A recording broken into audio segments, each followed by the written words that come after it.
Les he hablado varias veces de cómo predicar la narrativa del Nuevo Testamento y quiero dar un repaso súper rápido. No. Quisiera tener media hora para esto, pero lo voy a hacer rápido. Si estás predicando en la narrativa, a veces es difícil y podemos errar en diferentes lugares.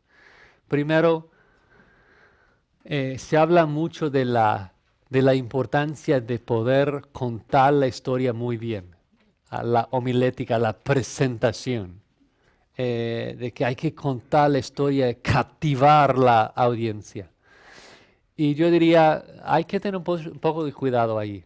Pablo nos habla en 1 Corintios 2, 1 al 5 de que él a propósito no usó palabras de humana sabiduría para convencer y persuadir a los hombres, porque luego su fe estaría basada sobre la sabiduría humana. Si yo con mis argumentos y mi historia tan linda y convincente, yo les persuado de bautizarse y ser un cristiano, entonces como que tu fe está basada en mi prédica, en vez de mi deseo de que tu fe sea basada en el contenido de la verdad de Dios. Hay un balance ahí de que en la Biblia la homilética, la presentación no presenta como la parte más importante. Al mismo tiempo, muchos, en particular los que estudian en un seminario, como que se meten exégesis, significado, contexto histórico y estudian mucho, llegan al púlpito y todos están dormidos. La presentación es terrible porque no han invertido el tiempo necesario para presentar la verdad de manera coherente, de manera convincente. Pablo dice, persuado a los hombres, pero con la verdad de Dios, con el contenido correcto. Entonces, más tarde, cuando hablamos más de la enseñanza, hablamos de un pirámide que tiene dos partes. La primera parte es la parte exegética, en donde estudiamos, en donde sacamos el bosquejo exegético, el propósito exegético, entendemos el pasaje. No podemos olvidarnos de esto, pero tampoco podemos olvidarnos de la segunda mitad, que es luego armar un bosquejo homilético, nuestra presentación, cuál es nuestro propósito en el mensaje y formular el mensaje de manera sabia. O sea, sí trabajar en una presentación buena de la verdad de Dios, tener un balance ahí.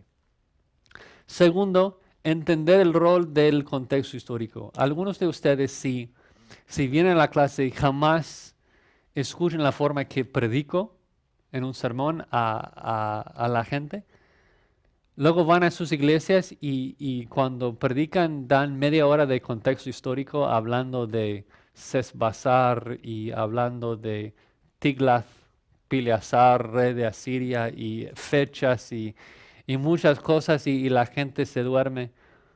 Mira, estoy tratando de preparar a maestros, tratando de darles a ustedes un amor de conocer los detalles, conocer la historia.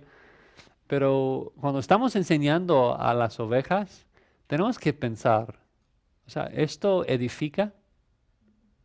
La historia no edifica necesariamente, el contexto histórico no.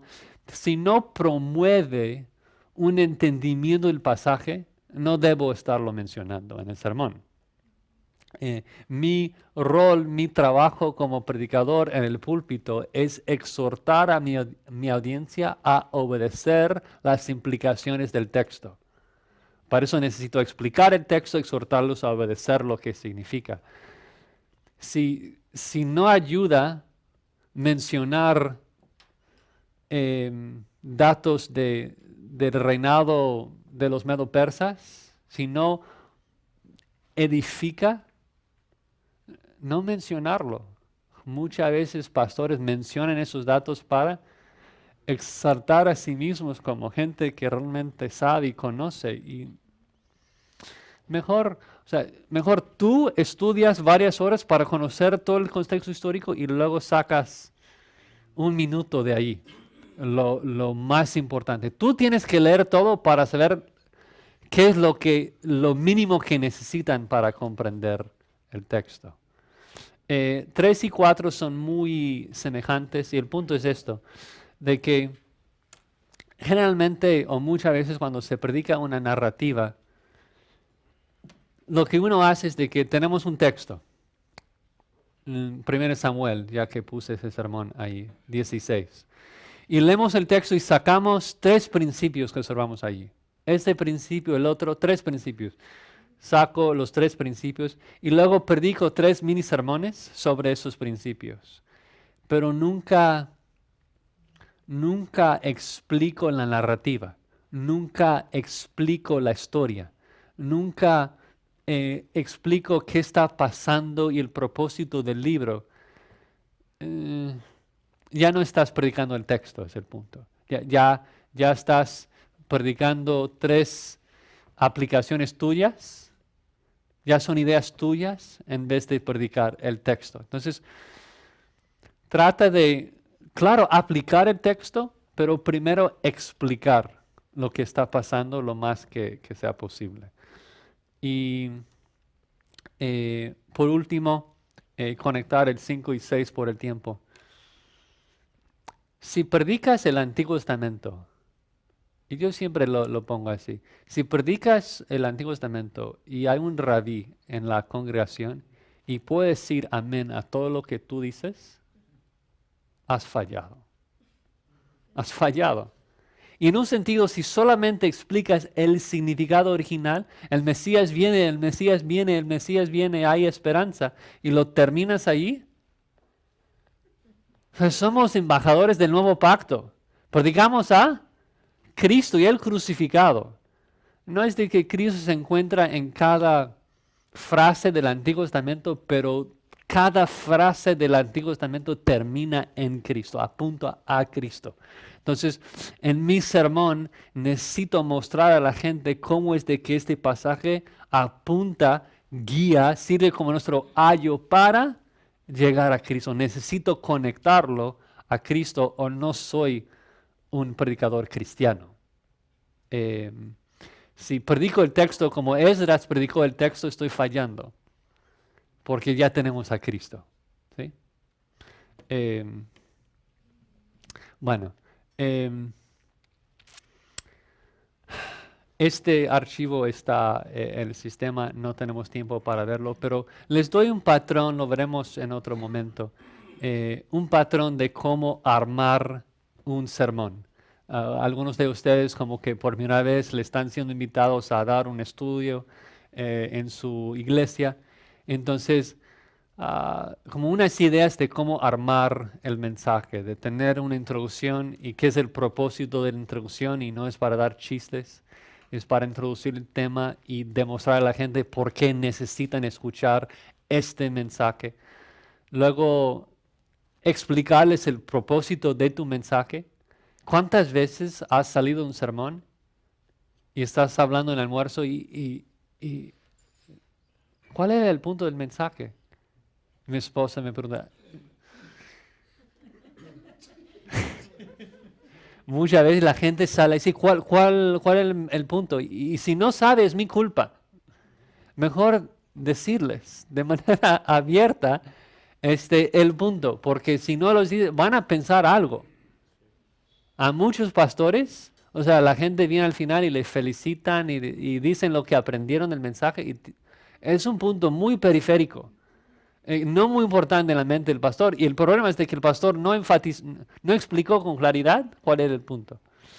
Luego el cuerpo, cómo tener el texto, dividirlo en frases y explicarlo. Explicar cada frase, ilustrarlo, compararlo con otros textos. Entonces tengo unos ejemplos ahí y la conclusión. Entonces, esto es como un patrón para ustedes que como que están estudiando en el instituto, luego como el pastor le invita a dar un estudio y dice, es de que todavía no hemos llegado ahí, estamos apenas en Esdras, denme unos meses más. Entonces como que para comenzar a darles unas herramientas ahí. Sí. Quiero terminar en oración y leyendo 1 Timoteo 3:7 como una última exhortación. Estas siempre están aprendiendo y nunca pueden llegar al conocimiento de la verdad. Y es mi oración para ustedes. Veo que están aprendiendo, veo que han aprendido en esos 3 meses. Eso está muy bien, eso está muy bien. Pero el hecho de siempre estar aprendiendo no es la meta final. Puedes estar siempre aprendiendo muchos datos de la Biblia y nunca llegar a conocer la verdad. Conocer la verdad en la Escritura significa cambiar tu vida para mostrar de que conoces la verdad. Conocer la verdad significa obedecer la verdad. Entonces, una última exhortación ahí de que hemos visto la misericordia de Dios. Hemos visto el pecado del hombre, hemos visto nuestro pecado. Conocemos que nuestro Dios es misericordioso, pero ¿amas más a ese Dios hoy que hace 3 meses?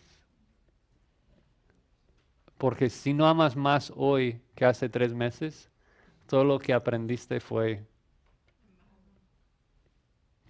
endurecer tu corazón. Entonces, tomar un tiempo en esas semanas de vacación para trabajar en la aplicación de los principios. A lo mejor revisar los principios que escribiste, que me entregaste, y pedir que Dios te ayude a cambiar tu vida y obedecer.